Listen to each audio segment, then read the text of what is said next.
শেষ পর্যন্ত আসল সিসিটিভি ফুটেজের ভিডিও দেখিয়ে পারুলকে নির্দোষ প্রমাণিত করল রায়ান। সম্পূর্ণ জানতে ভিডিওটিতে একটি লাইক করে দেখতে থাকো।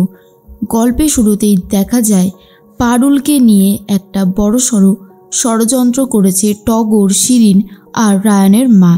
এরপর যখনই কাকুমণি বেরিয়ে যায় তখনই বাড়িতে পুলিশ ঢোকায় রায়ানের মা আর বলে এই রকম একটা চোরের সাথে আমরা কোনোভাবেই থাকতে পারবো না। অফিসার, আপনি এক্ষুনি ওকে অ্যারেস্ট করে নিয়ে যান। তখনই অফিসার বলে চলুন ম্যাডাম, আপনাকে আমরা অ্যারেস্ট করতে বাধ্য হলাম। পারুল বলে আপনি কিন্তু ঠিক করছেন না কাকিমা, আজকে বাড়িতে রায়ান নেই, কাকুমণি নেই, দাদু নেই, সেই সুযোগে একেবারে আমাকে অ্যারেস্ট করিয়ে দিচ্ছেন। আপনি কিন্তু চরমতম অন্যায় করছেন। রায়ানের মা বলে শোনো, তোমার মতন একটা মেয়ের থেকে আমাকে এখন ন্যায় অন্যায় শিখতে হবে? সেটা আমি শিখব না। এক্ষুনি আমার বাড়ি থেকে বেরিয়ে যাও। অফিসার, আপনারা দাঁড়িয়ে আছেন কেন? নিয়ে যান ওকে। তখন যাওয়ার আগে পারুল টগরকে একটা কথা বলে যায়, বাবা ভুবনেশ্বরের কাছে প্রার্থনা কর যেন আমি বাইরে বেরিয়ে না আসি। আর যদি আমি একবার বাইরে বেরিয়ে আসি তাহলে কিন্তু আমি তোদেরকে ছেড়ে কথা বলবো না। প্রমাণ সমেত দেখিয়ে দেব অন্যায়টা ঠিক কে করেছে। এরপরে আর টগর কোনো কথা বলার মতন অবস্থাতেই নেই। এরপর ধরিয়ে নিয়ে যায় পুলিশ পারুলকে। মল্লার তখন বলে মা, জেঠিমা, এটা কিন্তু ঠিক হলো না। তোমরা পারুলকে এইভাবে ধরিয়ে দিতে পারো না, বাড়িতে কোনো গুরুজন নেই। তখনই রায়ানের মা বলে আমরা কে তবে? শোন, আমি হলাম এই বাড়ির বড় বউ। যেই সিদ্ধান্তটা আমি নিয়েছি সেটা একদম ঠিক সিদ্ধান্তই নিয়েছি।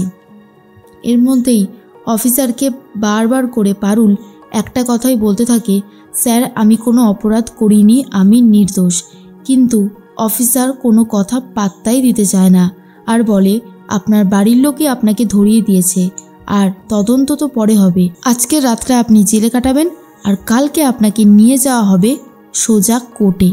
এরপরে বাড়িতে সবাই মিলে হইহুল্লোড় করবে বলে ঠিক করে।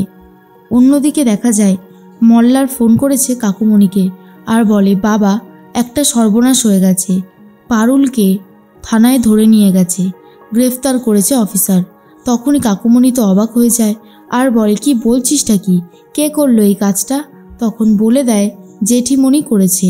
এরপর গাড়ি ব্যাক করতে বলে ড্রাইভারকে। কাকুমণি সোজা পুলিশ স্টেশনে চলে যায়।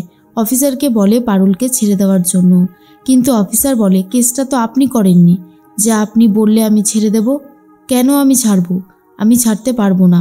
যে কেস করেছে সে যদি এসে উইথড্র করে নেয় তবেই আমরা ছাড়তে পারবো, আদারওয়াইজ ছাড়তে পারবো না। এরপর কাকুমণি পারুলের কাছে এসে ক্ষমা চায় আর বলে পারুল, আমাকে ক্ষমা করে দাও, আমি তোমাকে এখান থেকে বার করতে পারলাম না।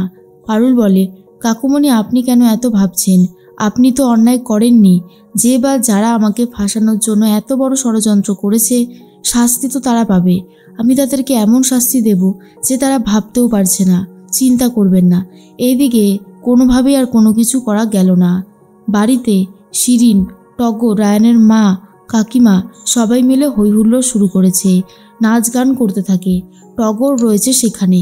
শিরিন তখন বলে যেমন দিদিটা গাইয়া তেমন হয়েছে তার বোনটা। টগর আর কিছু বলতে পারে না।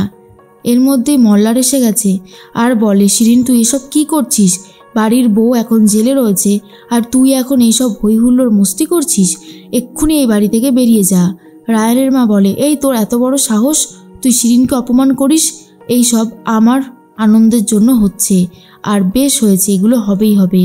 তখনই টগরকে উচিত কথা শোনায় মল্লার আর বলে ছি টগর, তোমাকে যত দেখি ততই অবাক হয়ে যাই। কি করে যে তুমি এতটা খারাপ হতে পারো? আমি জানি যে তুমি আর তোমার দিদি পারুল একই বাবা মার মেয়ে নও, তবুও তাই বলে তুমি ওকে এইভাবে ফাঁসিয়ে দিলে? টগর বলে বেশ করেছি, তোমার অত দরদ আসছে কেন? কিন্তু মল্লার জানে পারুল যেহেতু কোনো অন্যায় করেনি তাই তাকে ঠিক ছেড়ে দেবেই, কারোর ক্ষমতা নেই তাকে আটকে রাখবার। এর মধ্যেই পরের দিন সকাল হতেই সবাই মিলে কোর্টে উপস্থিত হয়। কাকুমণি তখনও এসে পারুলের কাছে ক্ষমা চায়। কাকুমণিকে ক্ষমা করে দেয় পারুল আর বলে আমি জানি না এখান থেকে ছাড়া পাবো কি না, তবে আমি নির্দোষ সেটা আমি অবশ্যই কোর্টে বলবো। এর মধ্যেই শিরিনরা একজন উকিলকে নিয়ে এসেছে, আর সেই উকিল একেবারে খারাপভাবে পারুলের সাথে কথা বলতে থাকে। পারুলের হয়ে কোনো উকিল লড়েনি। তখনই জজ সাহেবের সামনে শিরিনদের উকিল বলে, পারুল চক্রবর্তী গৃহবধূ হয়ে নিজেদের ব্যবসা সামলাতে গিয়েছিল দোকানে। অতিরিক্ত লোভ সামলাতে না পেরে দোকানেরই গয়না চুরি করে। তার এই লোভ লালসার জন্য তার কঠিন শাস্তি হোক ইওর অনার। কিন্তু জজ সাহেব বলে, আচ্ছা আপনার হয়ে কোনো উকিল কথা বলবে না? আপনার উকিল কোথায়? পারুল বলে, আমার তো সেই সাধ্য নেই যে উকিল রাখবো, আর আমার হয়ে কেউ লড়তেও চায়নি ইওর অনার। তখনই জজ সাহেব বলে, এটা তো হয় না, আপনার জন্য একটা উকিল দরকার, না হলে তো আপনার যে কোনো মূল্যের শাস্তি হয়ে যাবে। তখন আপনি কি করবেন? এর মধ্যেই তখন রায়ানের মা শিরিনকে জিজ্ঞেস করে, এই শিরিন, এরপর যদি সত্যি সত্যি কোনো উকিল পারুলের হয়ে লড়তে চায় তখন কি হবে? আমরা তো হেরে যাব। শিরিন বলে, আমাদের কাছে যে সলিড প্রমাণ আছে তাতে হেরে যাওয়ার কোনো চান্সই নেই, বরং আমরাই জিতে যাব আর পারুলের জেল হয়ে যাবে। মল্লার কাকুমণিকে বলে, বাবা এবার কি হবে? আমার কিন্তু সত্যি খুব ভয় লাগছে। একবার যদি শাস্তি হয়ে যায় তবে আমরা পারুলকে আর বাঁচাবো কি করে?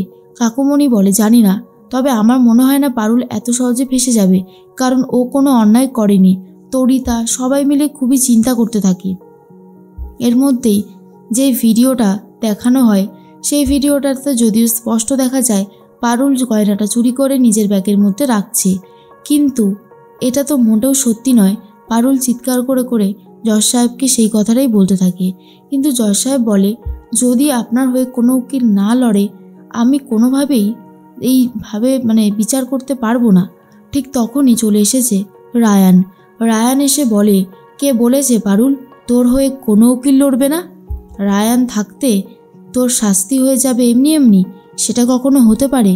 এরপরে রায়ান নিজের দায়িত্ব সহকারে উকিল নিয়ে এসেছে, যা দেখার পর শিরিন আর রায়ানের মার অবস্থা ভীষণই খারাপ হয়ে যায়। এরপর পারুল ভাবে, রায়ানকে কে খবর দিল? রায়ান এখানে আসলো কি করে? তখন রায়ান বলে, আমি উকিল সাথে করে নিয়ে এসেছি, আর এবারে দেখা যাক জিততে কে পারে, সত্যিটা না মিথ্যেটা।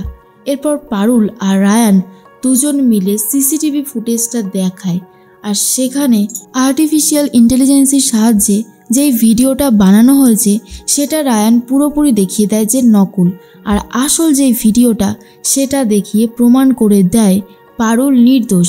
পারুলকে ফাঁসাতে চেয়েছিল শান্তনু, কিন্তু শান্তনুর সাথে তো কোনো শত্রুতা নেই পারুলের। পারুল খুব ভালো মতন জানে এটা রায়ানের মা শিরিন আর টগর প্ল্যান করে এই কাজটা করেছে, তাই পারুল তাদেরকে ক্ষমা করবে না বলে ঠিক করেছে। আর রায়ান এসে কিন্তু পারুলকে বাঁচিয়ে দিয়েছে।